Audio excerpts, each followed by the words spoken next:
Hi అండి. Welcome to my channel. ఈరోజు ఎంతో టేస్టీగా ఉండే కరకరలాడే గవ్వలు నేను ఎలా చేస్తానో మీకు చూపిస్తాను.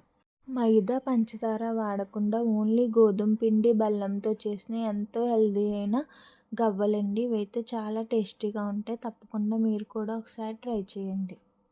ముందుగా మనం పిండిని అయితే కలుపుకోవాలండి. 2 గ్లాసులు గోధుమ పిండికి అర గ్లాస్ కరాచీ నూకనైతే మిక్సీ పట్టుకొని యాడ్ చేసుకోవాలి. ఇందులో కొంచెం సాల్ట్, వేడి నెయ్యినైతే యాడ్ చేసుకోవాలండి. నెయ్యి లేకపోతే మరిగి మరిగి నూనెనైనా ఇందులో వేసుకొని ఇలా చపాతీ ముద్దలా మనం చేసుకోవాలి. ఒక 20 మినిట్స్ మూత పెట్టి పక్కన పెట్టుకోవాలి. ఇప్పుడు మనం ఈ మిశ్రమాన్ని మొత్తాన్ని చిన్న చిన్న ఉండలుగా అన్నీ ఒక సైజులో వచ్చేలాగా చేసుకోవాలండి.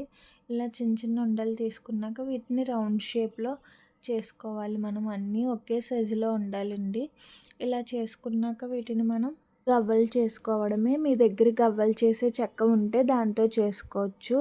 లేదంటే కొత్త దువ్వాన ఉంటే దాంతో కూడా ట్రై చేయండి. నేనైతే కొత్త దువ్వానతో చేస్తున్నాను. నేను ఎలా చేస్తానో ఒకసారి మీరు కూడా చూడండి. నేను చెప్పిన ప్రాసెస్లో తప్పకుండా ట్రై చేయండి. చాలా టేస్టీగా ఉంటాయి గవ్వలైతే మాత్రం. ఇలా కొత్త దువ్వానతో చూడండి నేను ఎలా చేస్తున్నానో. దీన్ని మనం ఫస్ట్ నుంచి చివరి వరకు నొక్కి పెట్టి అయితే చేయాలండి. అప్పుడు మనకి షేప్ అనేది బాగా వస్తుంది. చూడండి ఇవన్నీ ఎలా వస్తున్నాయి షేప్ అనేది. ఇలా నెమ్మదిగా ఒక్కొక్కటి అన్నీ చేసుకోవడం. కొంచెం అయితే ప్రెస్ చేయాలండి ఆ ఉండని మనం. ఇలా రౌండ్ చేసిన అన్నిటిని షేప్లో చేసుకొని పక్కన పెట్టుకోవాలి. ఇప్పుడు మనం ఫ్రై చేసుకోవడం. చూసారా గవ్వలన్నీ ఎంత బాగా వచ్చినాయో. ఇప్పుడు మనం ప్యాన్ పెట్టుకొని ఆయిల్ వేసుకొని ఆయిల్ హీట్ ఎక్కాక 1 బై 1 అన్నీ అందులో వేసుకోవడమేండి.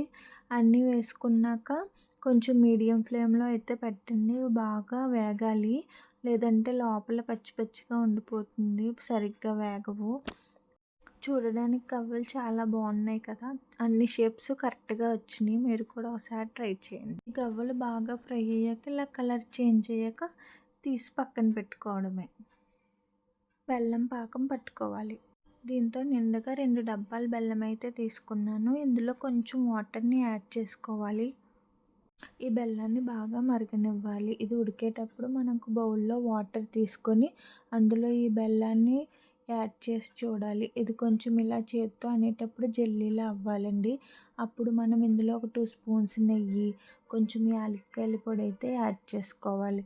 ఈ మిశ్రమాన్ని బాగా కలిపి ఇప్పుడు మనం గవ్వలు చేసి పక్కన పెట్టుకున్న దాంట్లో ఈ బెల్లం పాకం మొత్తాన్ని అందులో కలిపేసి అన్నీ కలిసేలా ఒకసారి బాగా కలుపుకోవాలి. అంతేనండి, ఎంతో టేస్టీగా ఉండే కరకరలాడే గవ్వలు అయితే రెడీ అయిపోయాయి. మీరు కూడా తప్పకుండా ఒకసారి ట్రై చేయండి. వీడియో నచ్చినట్లయితే లైక్ చేయండి, షేర్ చేయండి, సబ్స్క్రైబ్ చేసుకోండి. Thank you for watching.